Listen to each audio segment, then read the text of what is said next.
नमस्कार, स्वागत है आप सभी का हमारा उत्तराखंड में और मैं हूं आपके साथ ज्योति आर्या। चलिए शुरुआत करते हैं खबरों की विस्तार में। आदि गणेश का ननिहाल कहे जाने वाले धर्मनगरी हरिद्वार के कनखल में भी गणेश चतुर्थी धूमधाम से मनाई जा रही है। यहाँ के दक्ष प्रजापति मंदिर में भगवान गणेश की भव्य प्रतिमा वैदिक मंत्रोच्चार के बीच पूरे विधि विधान के साथ स्थापित की गई है। बड़ी संख्या में लोग गणपति पंडाल में पूजा पाठ के लिए पहुंच रहे हैं और पुराणों के अनुसार कनखल माता सती का मायका और देवों के देव महादेव का ससुराल है, इसलिए मान्यता है कि भगवान गणेश का ये ननिहाल है। अब ऐसे में अपने ननिहाल में भगवान गणेश को पूरे हर्षोल्लास के साथ स्थापित किया गया है।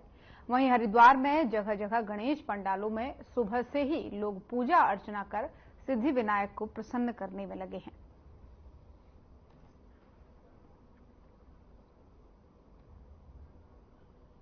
भगवान दक्षेश्वर की राजधानी है और आदिदेव भगवान गणेश का ये ननिहाल है। और ननिहाल के गणेश की स्थापना आज प्राचीन वैदिक परंपरा से मुख्य हमारे वैदिक ब्राह्मणों के मंत्रोच्चारण के बाद में गणेश सेवा मंडल जो हमारे कनखल का है, सब लोगों के सहयोग से आज दक्ष मंदिर के प्रांगण में हुई है। और मैं आशा करता हूं कि आने वाले 10 दिन हम सब लोग गणेश जी का पूजन करेंगे।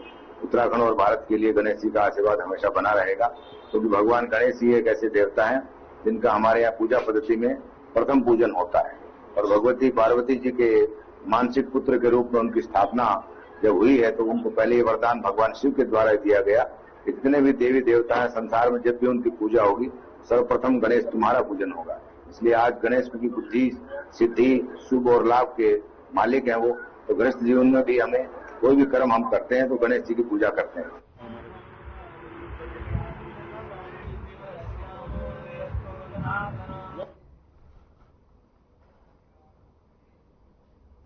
और गणेश चतुर्थी का पावन पर्व धूमधाम से मनाया जा रहा है। गणपति बप्पा के स्वागत की तैयारियों में शहरों और गांवों की गलियां सज धज कर तैयार हो चुकी हैं। इस पर्व को खास बनाने में मूर्तिकारों का विशेष योगदान है, जो कई चुनौतियों का सामना कर बप्पा की मनमोहक मूर्तियां तैयार कर रहे हैं। आपको बता दें कि गणेश चतुर्थी की रौनक हर साल नई ऊंचाइयों को छूती है, लेकिन इस पर्व के पीछे छिपी कड़ी मेहनत को शायद ही कोई समझ पाता है। गणपति की मूर्तियों को बनाने में कई मूर्तिकारों की दिन रात की मेहनत लगी होती है। मूर्तिकारों के अनुसार छोटी मूर्तियों की मांग अधिक रही है, जो उनके लिए एक चुनौतीपूर्ण काम साबित हो रहा है। इसी के साथ ही मूर्तिकारों को आर्थिक चुनौतियों का सामना भी करना पड़ रहा है। कच्चे माल की बढ़ती कीमत के कारण उत्पादन लागत में इजाफा हुआ है, जबकि ग्राहकों की अपेक्षाएं भी बढ़ी हैं।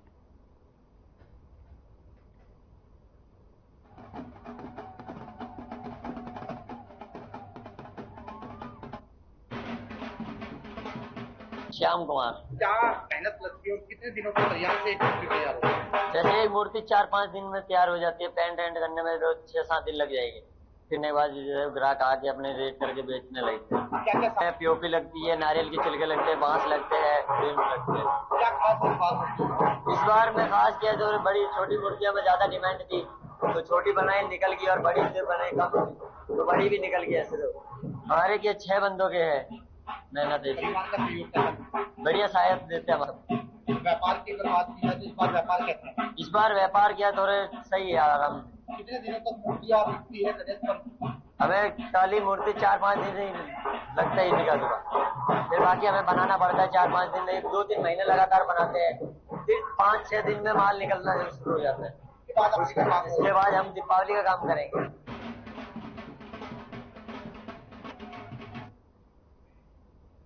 और जिलाधिकारी हिमांशु खुराना के शासन में मुख्य कार्यकारी अधिकारी पीएमजीएसवाई और सचिव सेवा का अधिकार आयोग के पद पर स्थानांतरण होने के बाद शनिवार को जिला कार्यालय में राजस्व विभाग सहित तमाम जिला स्तरीय अधिकारियों और कार्मिकों ने उन्हें भावभीनी श्रद्धांजलि दी है, विदाई दी है। और जिलाधिकारी हिमांशु खुराना ने चमोली में 3 साल के लंबे समय तक अपनी बहुमूल्य सेवाएं दी हैं। इस विदाई समारोह में मौजूद अधिकारियों ने जिलाधिकारी के कार्यों की सराहना करते हुए उन्हें एक कुशल प्रशासक और सीमांत जनपद चमोली में उनके कार्यकाल को स्वर्णिम बताया है। आपको बता दें कि अधिकारियों ने कहा कि जिलाधिकारी के मार्ग निर्देशन में सीमांत जिले में अनेक नवाचारी विकास कार्यों को धरातल पर उतारने में सफलता मिली है। वहीं स्वास्थ्य और शिक्षा सहित अनेक क्षेत्रों में उल्लेखनीय कार्य हुए हैं।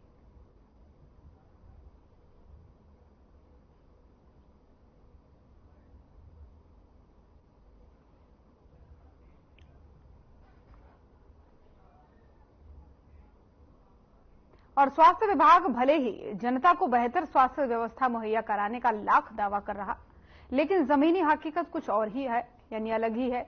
ग्रामीण स्तर पर बेहतर स्वास्थ्य सुविधा दिलाने के लिए जो है बहादुराबाद विकासखंड कई ग्रामों में हेल्थ और वेलनेस सेंटर खोले गए हैं, लेकिन बहादुराबाद विकासखंड ग्राम गढ़मीरपुर में हेल्थ एंड वेलनेस सेंटर पर अक्सर ताला लटका रहता है। ग्रामीणों के अगर माने तो ये कभी कभार ही खुलता है। ग्रामीणों ने बताया कि सेंटर में नियुक्त कर्मचारियों को महीने में 2 से 4 बार ही देखा जाता है। समाजसेवी मास्टर दिलीप कुमार ने मामले में बताया कि ग्रामीण इलाकों में जच्चा बच्चा को स्वास्थ्य सुविधाएं मुहैया कराने के लिए बनाए गए स्वास्थ्य उपकेंद्र महज दिखावा साबित हो रहे हैं। ज्यादातर स्वास्थ्य उपकेंद्रों पर ताला लटका हुआ है।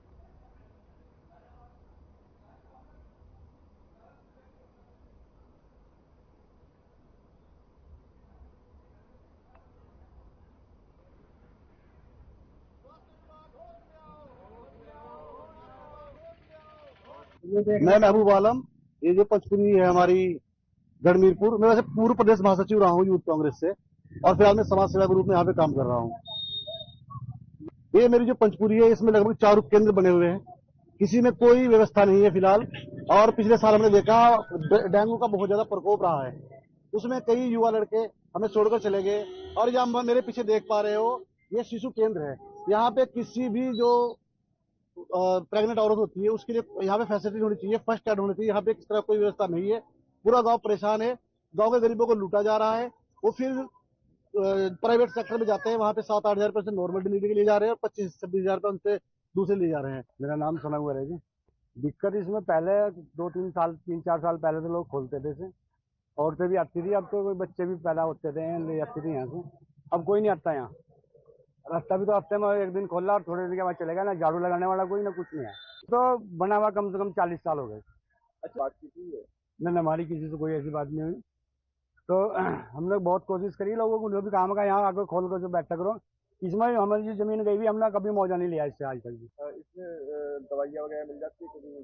कुछ नहीं देते हैं यहाँ से दवाइयाँ, तो सप्लाई लोगों को देंगे, अपने बच्चों के जाके यहाँ जहाँ दवाई किसी को देते हैं। पहले देते थे यहाँ तो 2 साल पहले, 2-3 साल। ठीक है, जैसे अभी संज्ञान में आपको जरा बताया गया है कि गंभीरपुर एरिया में जो हमारे केंद्र हैं या ये मुस्लिम ओपन पाए गए, अभी मुझे अपनी एक टीम भेजी हुई है, अभी मुझे रिपोर्ट उसकी मिल जाएगी। और एक मुझे थोड़ा सा डाउट लग रहा है कि आज क्योंकि शनिवार का दिन है, आज हमारा विलेज हेल्थ डे होता है। आज का जो कार्य होता है वो आंगनबाड़ी सेंटर पर होता है, या गाँव के लोगों को जहाँ सुविधा जाने, कोई पंचायत सेंटर स्कूल हो वहाँ पर है। ये भी पॉसिबिलिटी अगर हमारी टीम वहाँ गई होती है। एक जो शिकायत है, जो ताला बंद रहता है, इसलिए रेगुलर हमारे द्वारा इसका निरीक्षण कराया जाएगा, इसको देखना। नहीं, ये आज भी एक शिकायत आई है कि गढ़मीरपुर गांव जो बहादुराबाद ब्लॉक में है, उसमें वेलनेस सेंटर हैं जो बंद पड़े हैं और दिन के टाइम भी वो बंद पाया गया है। तो ऐसी शिकायत आई है, तो केंद्र साहब अभी मीटिंग में थे मेरे साथ में ही, तो केंद्र साहब को मैंने निर्देश दिए हैं कि तत्काल चेक कराएं इसको। ये भी देखें कब से ये बंद नहीं, कब से लोग गायब हैं, उसके बाद कठोर कार्रवाई। निश्चित तौर पर इनकी जाँच कराई जाएगी और उन पर कठोर कार्रवाई की जाएगी, विधि सम्मत कार्रवाई जो भी होगी की जाएगी।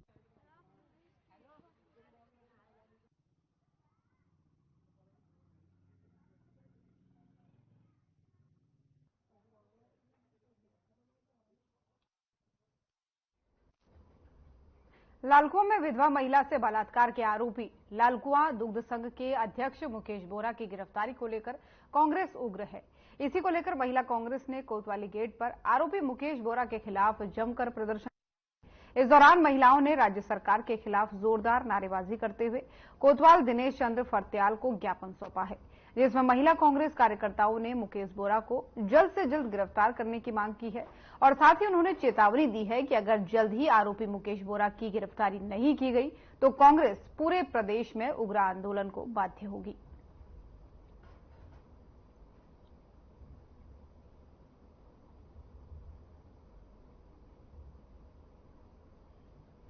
ये बहुत ही दुख का विषय है।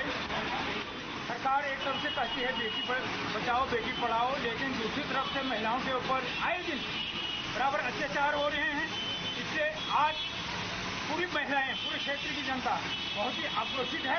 जब तक मुकेश बोरा जी की यहाँ पर गिरफ्तारी नहीं होती है, तब तक लोग चैन से बैठने वाले नहीं है, चैन की नींद लेंगे और ये रात दिन इसी प्रकार धरना प्रदर्शन होगा। अभी लालकुआं कोतवाली में ज्ञापन दिया है इस संदर्भ में, और इसके बाद भी अगर ये उसकी गिरफ्तारी नहीं होती है, फिर हम आगे आंदोलन लंबा खींचने के लिए बाध्य होंगे।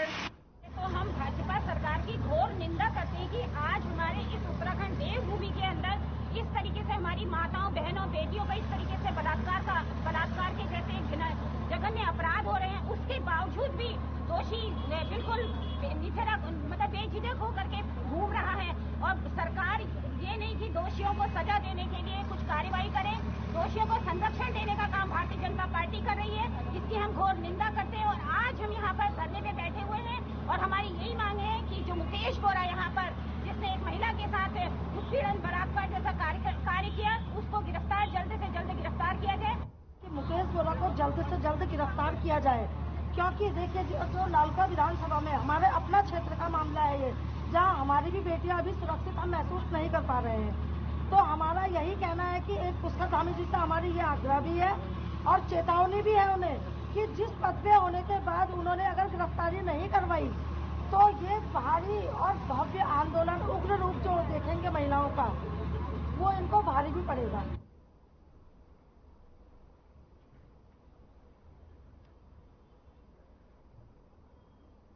तो लालकुआ की ये खबर है जहां पर एक विधवा महिला से दुष्कर्म का मामला कुछ दिनों पहले सामने आया था।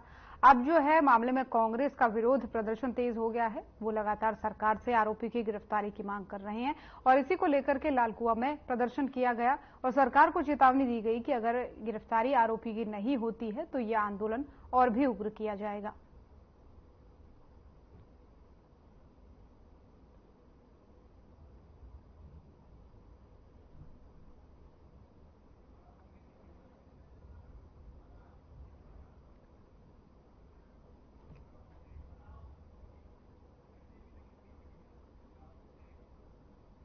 और केदार घाटी में बारिश कम होने के बाद श्री केदारनाथ धाम की यात्रा पटरी पर लौटने लगी है। यात्रा पर आने वाले श्रद्धालुओं की संख्या लगातार बढ़ रही है और केदार बाबा के दर्शन कर अभिभूत हो रहे श्रद्धालु यात्रा व्यवस्थाओं को लेकर संतुष्ट नजर आ रहे हैं और अपने सुखद अनुभव साझा कर रहे हैं। उप जिलाधिकारी ऊखीमठ अनिल शुक्ला ने बताया कि बीती 31 जुलाई को अतिवृष्टि के कारण कुछ दिनों तक जरूर पैदल यात्रा प्रभावित रही, लेकिन पिछले 2 हफ्तों से पैदल यात्रा लगातार बढ़ रही है और देश दुनिया से श्रद्धालु बाबा केदारनाथ के दर्शन के लिए पहुंच रहे हैं। यात्रा को सुखद और सुगम बनाने के लिए जिला प्रशासन भी लगातार प्रयासों में लगा हुआ है।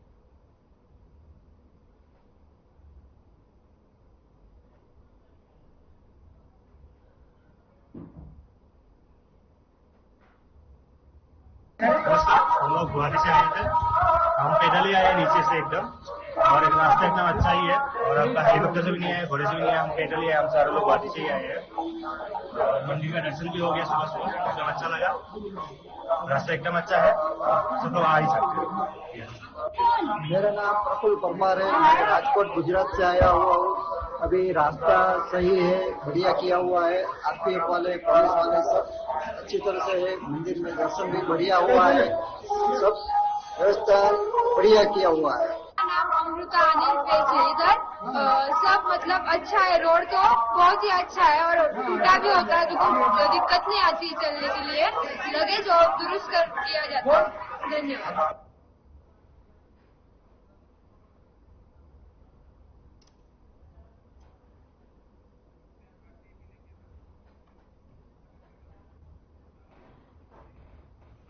और हल्द्वानी नगर निगम में फिर से पुराने हालात में पहुंचता जा रहा है। आपको बता दें कि डोर टू डोर कूड़ा कलेक्शन की धीमी रफ्तार और सफाई व्यवस्था की कमजोरी ने शहर को फिर से गंदगी के पुराने ढर्रे में पहुंचा दिया है। जगह जगह फिर शहर में खाली प्लॉटों में कूड़े के ढेर लगने नजर आ गए हैं।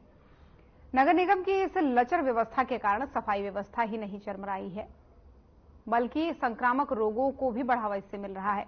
हालांकि नगर निगम के मुख्य नगर आयुक्त तो इस विशाल मिश्रा का कहना है इस पूरे मामले में कि नगर निगम पूर्व की भांति एक बार फिर से शहर के व्यापक सफाई अभियान चलाएगा और खाली प्लॉटों में कूड़ा डालने वाले लोगों के खिलाफ सख्ती से कार्रवाई करेगा।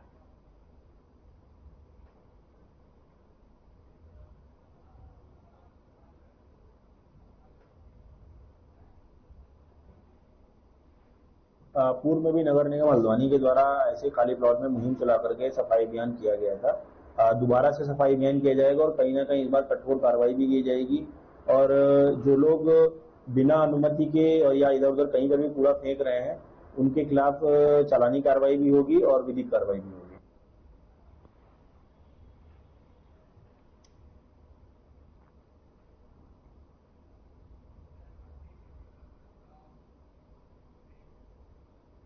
और प्रधानाचार्य की सीधी भर्ती के विरोध में राजकीय शिक्षक संघ द्वारा मुख्य शिक्षा अधिकारी कार्यालय अल्मोड़ा में एक दिन का धरना प्रदर्शन किया गया, जिसमें ब्लॉक की सभी विद्यालय हैं शिक्षक शिक्षिकाएं जो हैं एक दिन की सामूहिक अवकाश में रहकर जिला मुख्यालय पहुंचकर मुख्य शिक्षा अधिकारी कार्यालय में धरना प्रदर्शन इन्होंने किया। सभा को जिलाध्यक्ष भारतेंदु जोशी, मंत्री भोपाल सिंह चीलवाल, पूर्व अध्यक्ष बलवंत सिंह नेगी, कुलदीप जोशी ने संबोधित किया।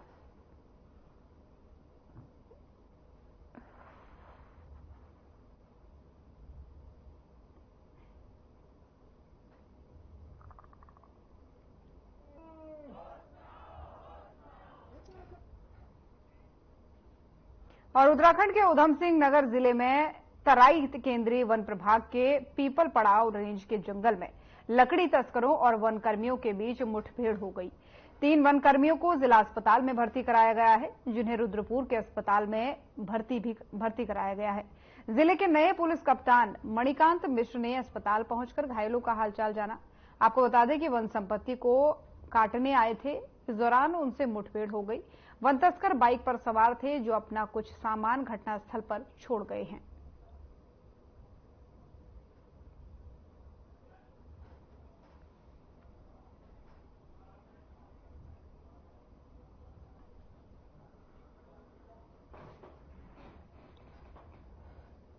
अभी तक ये पता चला है कि गदरपुर थाना क्षेत्र में जो घटना हुई है उसमें 4 लोग घायल हुए हैं, जिनको बहुत हल्की चोटें आई हैं और गन शॉट इंजरी है, जिसमें कि अभी डॉक्टर से पूछने पर पता चला है कि छर्रे लगे हैं इनको। और वहाँ पुलिस पहुँच गई है, वनकर्मी पहुँचे हुए हैं, जिससे उस क्षेत्र की घेराबंदी की जा रही है। देखिए टोटल कितने लोग हैं? टोटल 4 लोग घायल हैं, 3 लोग यहाँ अभी पहुँच चुके हैं हॉस्पिटल में और एक अभी रास्ते में।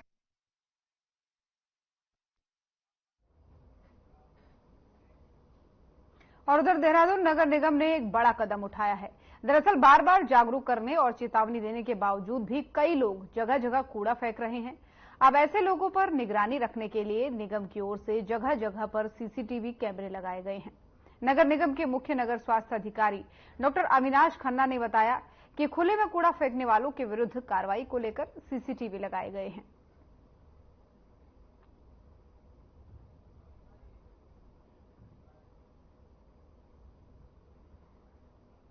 हम लोगों ने जब से बिग फ्री सिटी किया है 31 जनवरी 2024 से, उसके पश्चात ये देखा गया कि लोगों के द्वारा जो है उन स्थानों पे जो है बार बार जो है अपना जो है अपशिष्ट जो है उन्हें निस्तारित किया जा रहा है।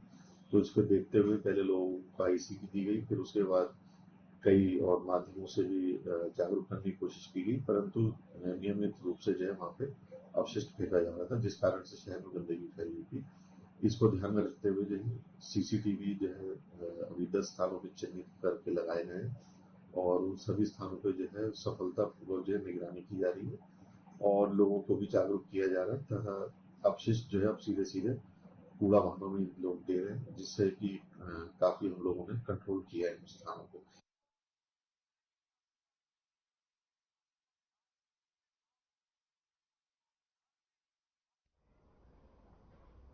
और शराब पीकर हुड़दंग करने वालों और रेस्टोरेंट और ढाबों में अवैध रूप से शराब पीने को लेकर देहरादून की मित्र पुलिस एक्शन मोड में काम कर रही है, जिसके चलते देहरादून के रायपुर क्षेत्र में पुलिस ने ऑपरेशन मर्यादा के तहत लोगों पर कानूनी कार्रवाई की है।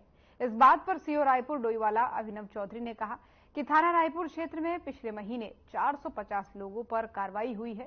साथ ही उन्होंने कहा कि जो लोग शराब पीकर वाहन चलाते हैं या अपने वाहन में बैठकर शराब पीते हैं तो उनके खिलाफ कार्रवाई करते हुए कुल 27 वाहन जब्त किए गए हैं और ये कार्रवाई इसी तरह आगे भी चलती रहेगी।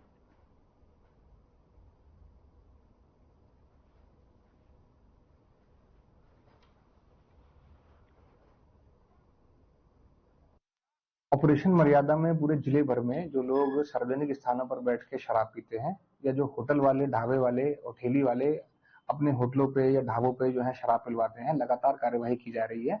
इसी क्रम में थाना रायपुर क्षेत्र की बात करूं मैं तो पिछले माह में लगभग 450 जो है व्यक्तियों के खिलाफ कार्यवाही हुई है। उनको सार्वजनिक स्थानों से पकड़ के थाने ले जाया गया है और थाने ले जाके उनके खिलाफ उनकी चालानी कार्यवाही उनके खिलाफ की गई है।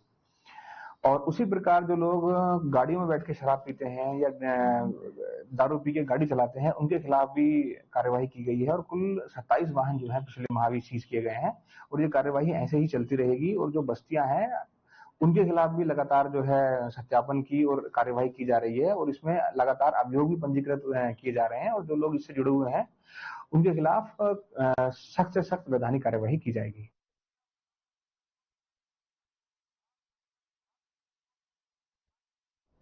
और उधर लोहाघाट से एक मामला सामने आया है जिसने सबको हैरान कर दिया।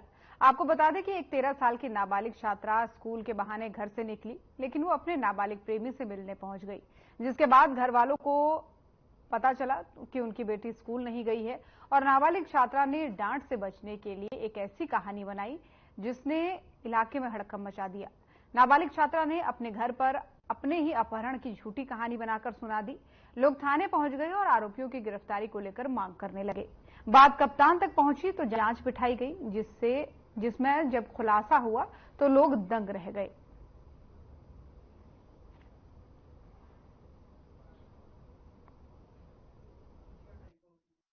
कल लोहाघाट पुलिस स्टेशन को एक सूचना मिली थी कि एक नाबालिग पीड़िता जो है वो स्कूल जाते समय उसको 4 लड़कों द्वारा बेहोश करके अपहरण किया गया और छेड़छाड़ की गई। तो मामले की संवेदनशीलता देखते हुए हमने त्वरित उसमें मुकदमा किया था। मैं और सीओ वंदना वर्मा हमारे द्वारा उसमें स्वयं मौके पर जाके मौका मुआयना किया। उसमें पीड़िता के मेडिकल एग्जामिनेशन कल ही लोहाघाट में किया गया और 3 टीमों का गठन किया गया सीओ के नेतृत्व में, जिसमें सीसीटीवी, सीडीआर और पूछताछ उनके द्वारा की जा रही है।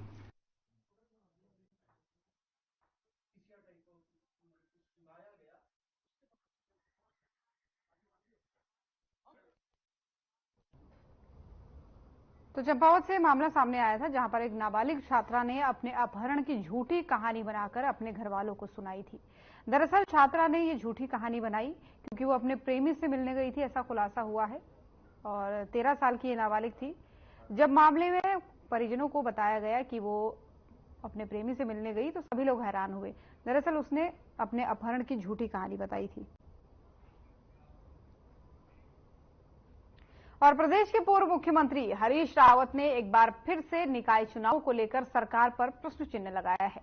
काशीपुर में कांग्रेस कार्यकर्ता के घर पहुंचे हरीश रावत ने पत्रकारों से वार्ता करते हुए बताया कि कांग्रेस कार्यकर्ता अभी से ही निकाय चुनाव को लेकर पूर्ण तरीके से तैयार हैं। इस बार प्रदेश में निकाय चुनाव में परिवर्तन देखने को मिलेगा, जिसको लेकर के बीजेपी में अभी से ही बौखलाहट नजर आने लगी है। उन्होंने साथ ही कहा कि प्रदेश की जनता ही नहीं बल्कि पूरे देश की जनता परिवर्तन का मूड बना चुकी है।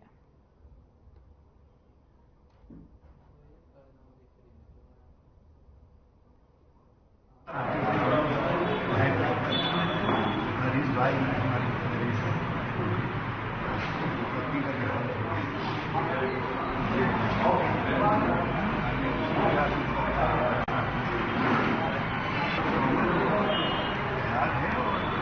आज भी तैयार है, अगर भाजपा से उनको लग रहा है कि नगर निकाय के चुनाव किए तो उनकी बड़ी पूरी तैयारी है। विधानसभा खर्च का बहाना लेकर के चुनाव को दरबार लगता भी है।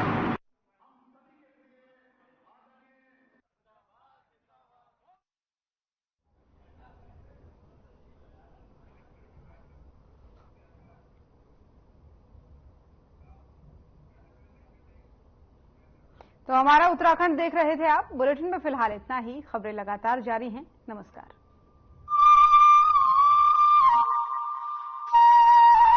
प्रधानमंत्री श्री नरेंद्र मोदी के मार्गदर्शन